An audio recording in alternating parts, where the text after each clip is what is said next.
દિવ્ય ભાસ્કરના morning news બુલેટિનમાં આપનું સ્વાગત છે। હું છું ધ્રુવી। ફટાફટ નજર કરીએ 7 મોટા સમાચાર પર। હવામાન નિષ્ણાંત અંબાલાલ પટેલે આગામી 48 કલાક રાજ્યમાં ભારે વરસાદની આગાહી કરી છે।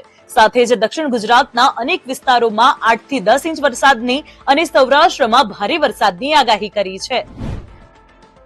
ભારે વરસાદની આગાહી વચ્ચે જૂનાગઢમાં મેઘરાજાનું રૌદ્ર સ્વરૂપ જોવા મળ્યું। ગિરનાર પર્વત પર ધોધમાર વરસાદ વરસતા ભવનાથ ક્ષેત્રમાં નદીના પૂરની માફક પાણી વહેતા થયા, તો ગિરનાર પર્વતની સીડી પરથી પણ ધોધની માફક પાણી વહેતા થયા।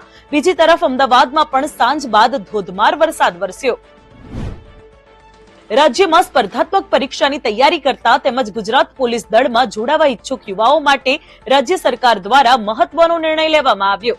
વર્ષ 2025માં 7218 બિન હથિયારી કોન્સ્ટેબલ સહિત પોલીસ ફોર્સમાં 14820 અને 245 સિનિયર જુનિયર ક્લાર્કની સીધી ભરતી કરાશે।